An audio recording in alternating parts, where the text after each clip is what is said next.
Unidos Mexicanos, el licenciado Andrés Manuel López Obrador.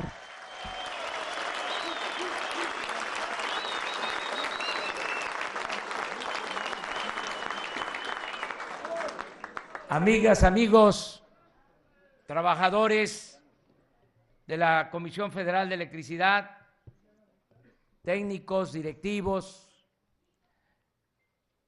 ciudadanos de Mezcalapa, del estado de Chiapas, servidores públicos, legisladores, amigas, amigos todos, gobernador Rutilio Escandón Cadenas, que acaba de asumir el mando en este importante Estado de la República, este extraordinario estado de Chiapas.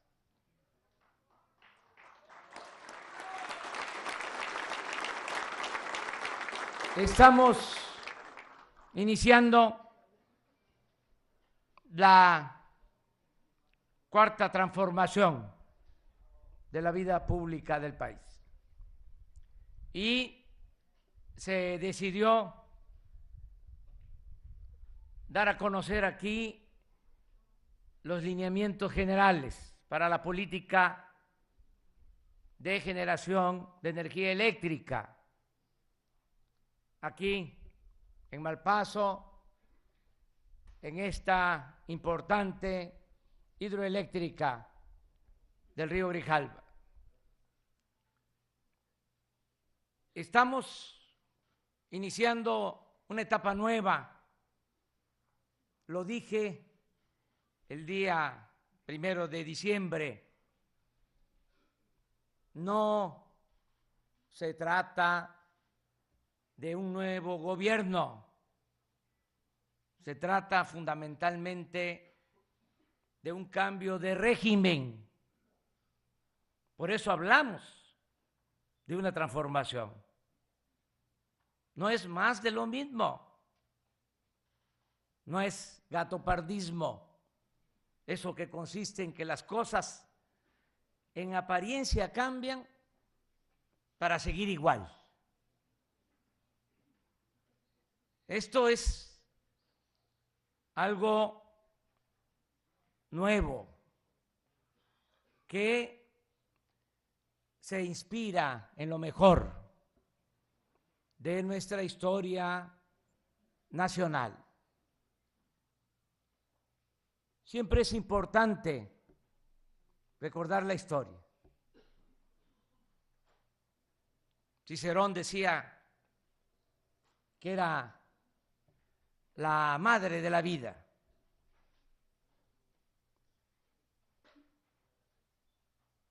¿Qué es lo que significa esta cuarta transformación?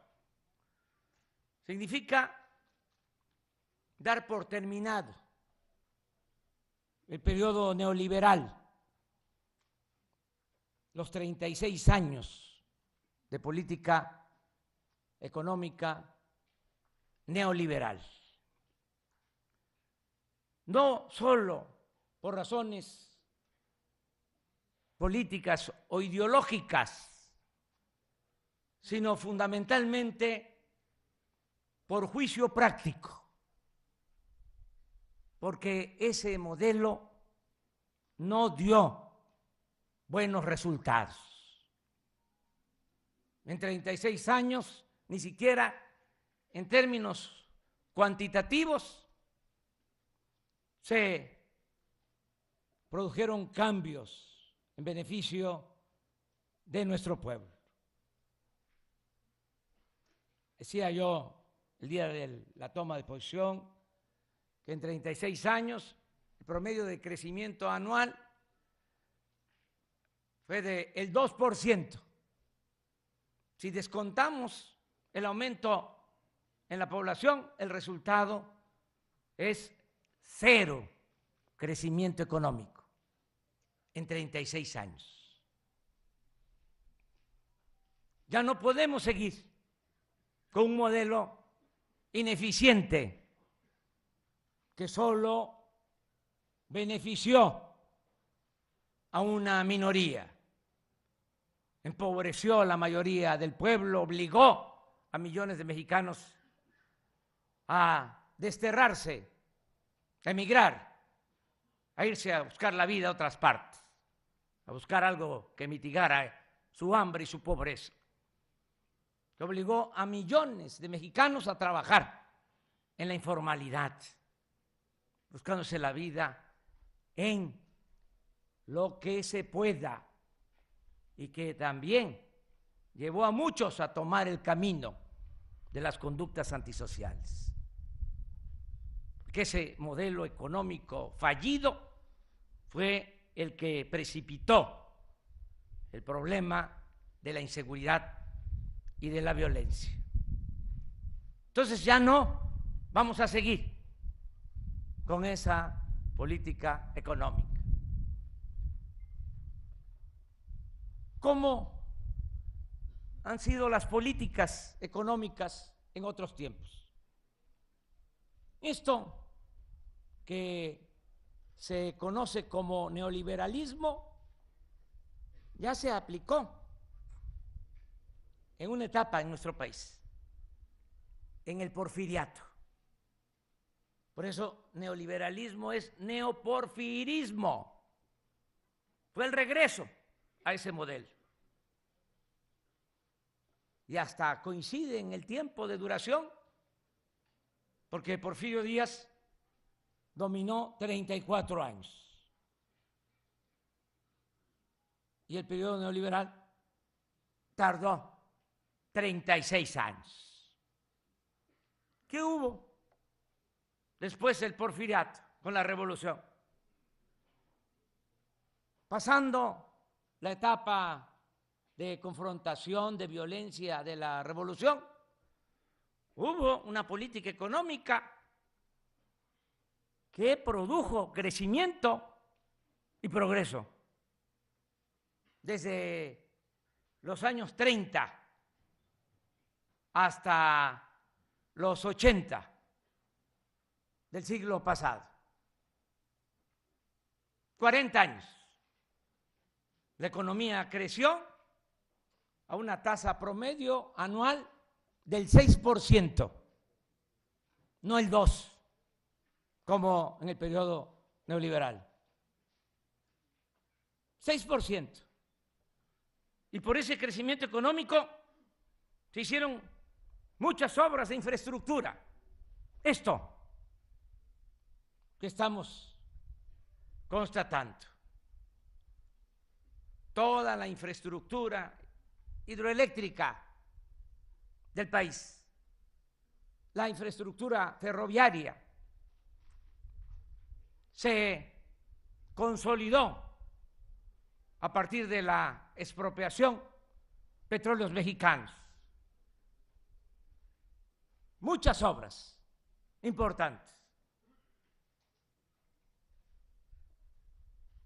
Y se logró que este modelo funcionara sin tantos desequilibrios macroeconómicos, sin endeudamiento, sin inflación, sin devaluaciones. Bueno, la etapa que nosotros estamos iniciando va a ir hacia allá, a que logremos más crecimiento económico con estabilidad macroeconómica, financiera. Crecer sin inflación, sin devaluación, sin seguir endeudando al país. Hace unos días, un alto personaje de la política del antiguo régimen, de los que se acaban de ir, decía: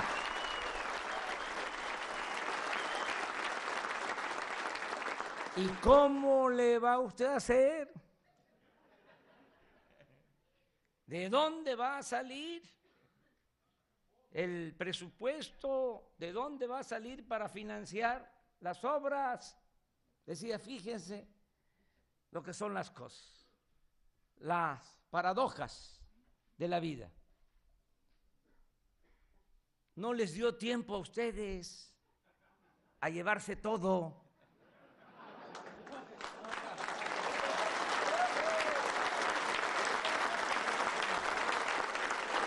Y nos va a salvar la gran obra de los gobiernos postrevolucionarios. Esto. Y lo que nos dejaron. Porque el periodo neoliberal, para hacer un símil, es como el que asalta un banco y está metiendo el dinero en costales, en la bóveda, y de repente suena la alarma y ya no les da tiempo de llevarse todo.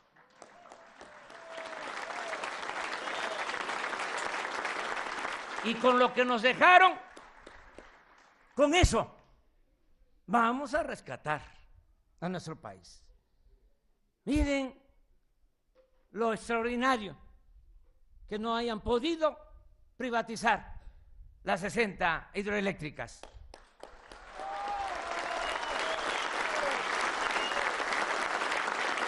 Las líneas de transmisión de la Comisión Federal de Electricidad, que son de la nación. Y esto mismo aplica para Pemex. ¿Saben cuánto entregaron de contratos? Cuando mucho, el 20% de todo el potencial petrolero que tiene México, que tiene la nación. Pues con eso vamos a sacar también adelante la industria petrolera, con lo que dejaron. En el caso de los ferrocarriles, privatizaron todo, pero me dio un gusto, no saben cuánta satisfacción, alegría, enterarme que el ferrocarril del sureste no lo habían podido entregar, tampoco el del Istmo. Y ahora, como tenemos esos tramos de ferrocarril y tenemos el derecho de vía, ahí va el Tren Maya para sacar adelante al sureste.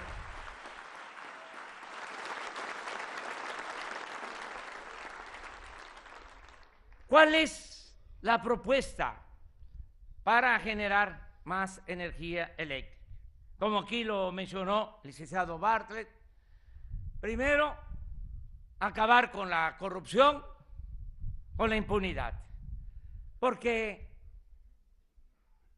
el neoliberalismo significó un programa de desmantelamiento de la Comisión Federal de Electricidad, de cerrar las plantas públicas para darle preferencia a las empresas extranjeras que venden la energía eléctrica a la Comisión Federal de Electricidad. Ese es el meollo de todo el asunto, quedarse con el mercado. Esto comenzó desde la reforma a una ley secundaria en 1992. Empezaron a entregar las concesiones a empresas particulares y éramos entonces autosuficientes, y ahora se tiene que comprar la mitad de la energía eléctrica que se consume a precios elevadísimos, que todo esto lo tenemos que revisar. Que muchos piensan, y de esto no se habla lo suficiente, de que el subsidio es para el consumidor. No, se está subsidiando a las empresas particulares. Y esto no sucede en ninguna parte del mundo. Una cosa es comprarles energía y otra cosa es que además de comprarles energía a precio de mercado se les dé un subsidio. Eso no, eso se va a terminar.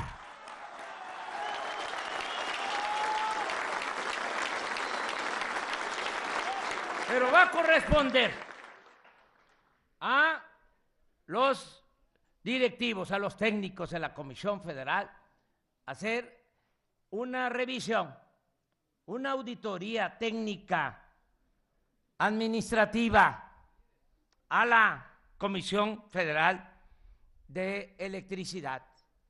Y estamos haciendo un gran esfuerzo porque vamos a ahorrar, vamos a evitar la corrupción y vamos también a hacer un gobierno austero para que el presupuesto nos rinda.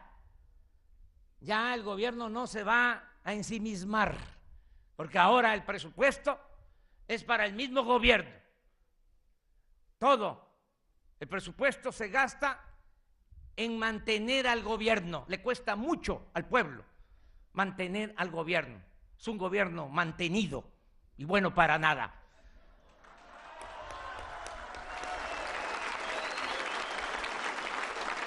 Va a haber una política de austeridad republicana. Se dan cuenta ustedes que hay algunos que no les gusta, porque estaban acostumbrados a ganar 600,000 pesos mensuales. Imagínense, eso no, eso se termina. Y me da gusto que esté aquí el diputado federal Mario Delgado, porque ellos ya dieron el ejemplo. Van a bajar los sueldos en los altos funcionarios públicos. Y es una fórmula sencilla, es justicia laboral. Se les va a bajar el sueldo a los de arriba porque se les va a aumentar el sueldo a los de abajo.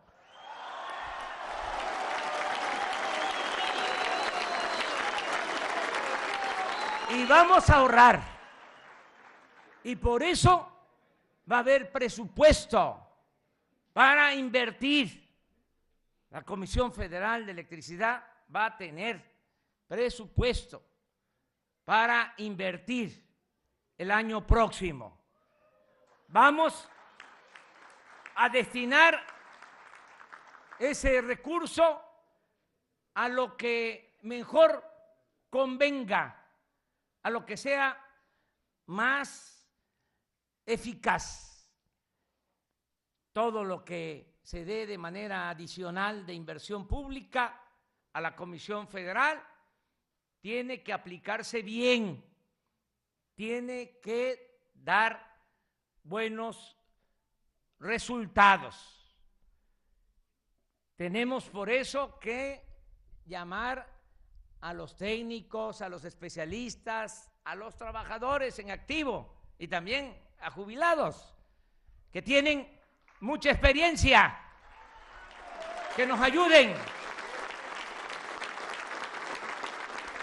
No vamos a poder revertir en el corto plazo este grave problema de la dependencia que se tiene de la compra de la energía eléctrica. No va a ser un asunto a resolverse en el corto plazo, pero ya tenemos que elaborar un plan para ir hacia la autosuficiencia, como era antes, que esta empresa pública ejemplar abastecía de energía eléctrica a todo el país. Eso es lo que tenemos que pensar. Y en el proceso, en el camino, se va generando la competencia para que así a quienes se les compra la energía también se les diga: nosotros estamos produciendo y somos eficientes y vamos a competir en buena lid y nos tienes que bajar los precios y los consumidores van a ganar con esta política que vamos a llevar a cabo de fortalecer la Comisión Federal de Electricidad. Yo aquí dejo planteada una idea que deberán ustedes considerar, tomar en cuenta, como muchas otras. Pero creo que estas hidroeléctricas, que Angostura, que Chicoacén, Malpaso, Peñitas y las 60 hidroeléctricas del país, pueden producir más energía si se modernizan. Que esta hidroeléctrica, en efecto, se hizo en la época de ese gran presidente, Adolfo López Mateos, que fue el que nacionalizó la industria eléctrica. Y lo recordamos porque éramos niños. En Chiapas, gobernador León Brindis; en Tabasco, un gran gobernador, Carlos Madrazo. Y en esta obra trabajaron ingenieros como Leandro Rovirosa, acaba de fallecer y lo lamenté mucho, Nacho Rubio, que estuvo también trabajando aquí, mucha gente trabajando aquí para la construcción de esta presa. Bueno, se hicieron estas grandes obras hace ya algún tiempo y desde luego que han habido avances tecnológicos. Si ya tenemos aquí el embalse, si se tiene el agua, ¿por qué no pensar en modernizarla? Esta y las otras hidroeléctricas, y producir energía limpia, porque la energía que se produce con el agua es la más limpia de todas, la que menos contamina y la más barata. Todo esto de la producción de energía con gas tuvo que ver también con un negocio bien maquinado, bien planeado. Por eso tenemos que pensar en la modernización de las hidroeléctricas como una opción, como una alternativa. Explorar la posibilidad de modernizar la generación de energía, el sistema de turbinas, para utilizar el agua, utilizar toda esta infraestructura. Además, sería ya muy difícil, muy complejo, estar pensando en construir nuevas hidroeléctricas. Ya es mucha la oposición, desde luego, en la mayoría de los casos con justicia, pero también en otros casos por intereses. Ya no se pueden construir hidroeléctricas como esta, es muy complejo. Hay mucha oposición de ambientalistas y también de los que no quieren que se fortalezca la empresa pública. Por eso, si ya tenemos esto, si ya se tiene, gracias a lo que hicieron los gobernantes de la época postrevolucionaria, si ya se tiene toda esta infraestructura, vamos a potenciarla, vamos a modernizar estas plantas y que se frene, esa ya es una instrucción, el desmantelamiento de la Comisión Federal de Electricidad. No se va a cerrar una sola planta más, se acaba la política de estar cerrando las plantas de generación de energía eléctrica de la Comisión Federal de Electricidad. Y también, si hay competencia y libre mercado, que quienes se encargan de la distribución de la energía actúen con rectitud, parejo. No es que de repente no se turbina en Malpaso o en Chicoacén porque se le está dando más oportunidad a las empresas privadas. No, trato parejo. Y que las hidroeléctricas y todas las plantas de la Comisión Federal de Electricidad operen a toda su capacidad. Ese es un comentario en lo general, pero ustedes son los especialistas. Yo estoy seguro de que vamos a lograr el propósito de fortalecer a esta gran empresa, la Comisión Federal de Electricidad, por el bien del pueblo, por el bien de los trabajadores, por el bien de México. Muchas gracias, amigas y amigos.